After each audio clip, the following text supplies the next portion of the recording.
안녕하세요, 여러분. 요즘 물가가 많이 올라서 절약에 신경 쓰시는 분들 많으시죠? 저도 마찬가지입니다. 그런데 가끔 이런 생각이 들 때가 있어요. 이렇게 열심히 아끼는데 왜 돈은 안 모일까? 혹시 비슷한 경험 있으신가요?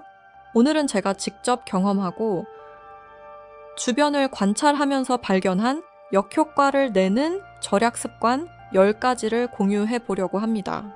모두에게 해당되는 건 아니지만 혹시 공감되는 부분이 있다면 한번 생각해 보는 계기가 되셨으면 좋겠습니다. 그럼 바로 시작하겠습니다. 첫 번째는 최저가 주유소를 찾아다니는 습관입니다. 저도 한때 정말 열심히 했어요. 앱으로 리터당 30원 싼 곳을 찾아서 5km를 달려가곤 했죠. 그런데 어느 날 계산해 봤어요. 50리터 넣으면은 1,500원 아끼는데 왕복 10km 운전에 드는 기름값과 시간을 생각하니까 실익이 별로 없더라고요.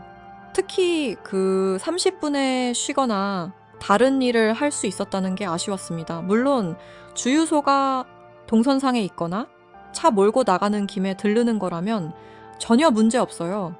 다만 절약을 위해 시간과 에너지를 과도하게 쓰는 건 아닌지 한번 점검해 볼 필요는 있는 것 같습니다.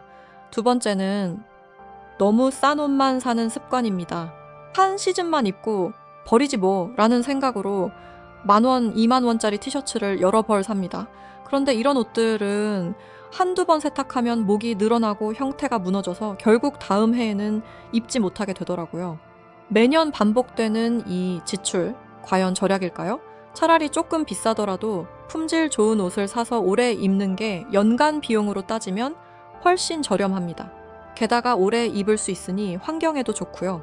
물론 개인의 선택이지만 옷장에 입지 않는 옷이 쌓여 있다면 한번 구매 패턴을 돌아보시는 것도 좋을 것 같아요. 세 번째는 1+1이나 대용량 제품을 무조건 사는 습관입니다. 어머, 이건 사야 해! 하나 가격에 2개잖아? 라며 카트에 담는 순간 정말 필요한 건지 생각해 볼 필요가 있어요. 사실 하나만 있어도 충분한데 2개를 사는 순간 우리는 평소보다 더 헤프게 쓰게 됩니다.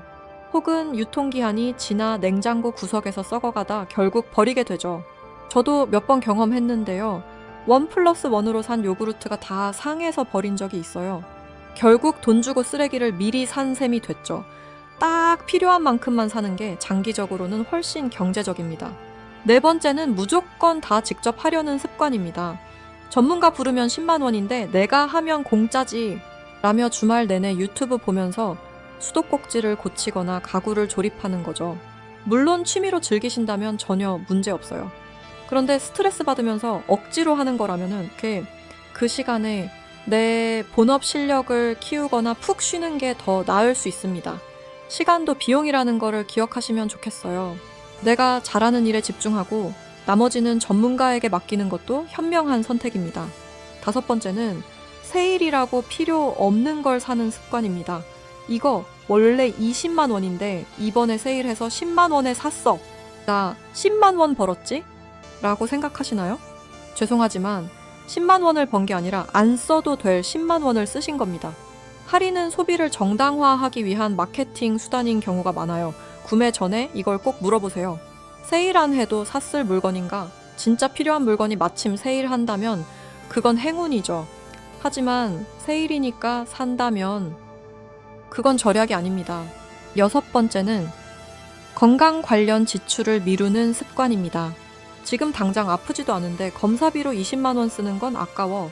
치과 가면 돈 깨지니까 좀 참아보자. 이렇게 생각하시나요? 저도 한때 그랬는데요. 나중에 훨씬 더 큰 비용으로 돌아왔습니다. 초기에 20만 원으로 해결될 걸 몇 년 미루다 보니 200만 원, 300만 원이 들더라고요. 예방은 투자입니다. 건강을 잃으면 그동안 모은 돈이 한순간에 사라질 수 있어요. 정기검진과 치과는 꼭 챙기시길 바랍니다. 일곱 번째는 너무 오래된 기기를 고집하는 습관입니다. 배터리가 1시간도 못 가고 부칭하는데 한참 걸리는 5년 된 노트북 아직 쓰고 계신가요? 고장 안 났으니까 더 써야지 라고 생각하시겠지만 그 노트북 때문에 매일 낭비하는 시간은 계산해 보셨나요? 창 하나 띄우는데 5초씩 더 걸린다면 하루면 수십 분, 1년이면 수백 시간을 버리는 셈입니다. 2026년은 도구의 성능이 곧 생산성인 시대예요. 특히 일할 때 쓰는 장비는 적절한 시기에 교체하는 게 장기적으로 이득입니다. 여덟 번째는 최저가 검색에 너무 오래 시간 쓰는 습관입니다. 단돈 3,000원 싸게 사려고 온갖 쇼핑몰을 가입하고 리뷰를 비교하며 두세 시간을 쓰는 거죠. 여러분, 솔직히 물어볼게요. 당신의 3시간 가치가 겨우 3,000원인가요? 물론 고액 제품은 충분히 비교하는 게 맞아요. 하지만 소액 제품까지 과도하게 검색하는 건 시간 대비 효율이 떨어집니다. 신뢰하는 쇼핑몰 한두 곳을 정해두고 빠르게 결정하는 연습을 해보세요. 그 시간에 책 한 권 읽거나 쉬는 게 훨씬 이득일 수 있어요. 아홉 번째는 자신에게 투자하는 걸 아까워하는 습관입니다. 5만 원짜리 강의료가 아까워서 2만 원짜리 책값이 비싸서 독학으로만 해결하려다 보면 결국 남들보다 몇 년은 뒤처지게 됩니다. 나중에 돈 벌면 배워야지? 아니요, 배우지 않아서 돈을 못 버는 겁니다. 물론 무료 자료도 많아요. 하지만 검증된 강의나 책은 누군가의 수년간 노하우가 압축돼 있어서 시간을 크게 단축시켜줍니다. 교육에 투자하는 돈은 가장 안전하고 확실한 자산입니다. 자신에게 투자하는 걸 아끼지 마세요. 마지막 10번째는 지출 억제에만 모든 에너지를 쓰는 습관입니다. 하루 종일 커피값 5,000원 아끼는데 모든 신경을 곤두쓰느라 정작 내 몸값을 500만 원 더 높일 궁리는 하지 못하는 상태를 말합니다. 물론 절약은 중요합니다. 하지만 절약만으로는 한계가 있어요.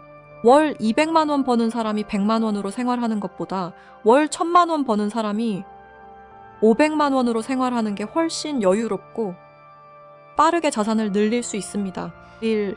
지출을 줄이는 데는 바닥이 있지만 수입을 늘리는 데는 상한선이 없어요.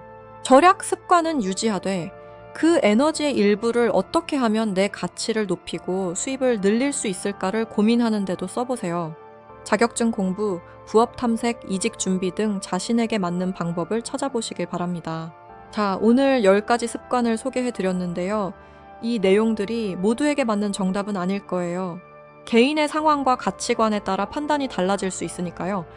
다만 한 가지만 기억해 주세요.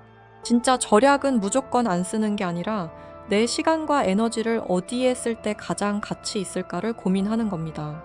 여러분의 시간은 생각보다 훨씬 더 소중하고 비쌉니다. 오늘 내용 중에서 가장 공감되는 부분이나 여러분만의 경험이 있다면 댓글로 공유해 주세요.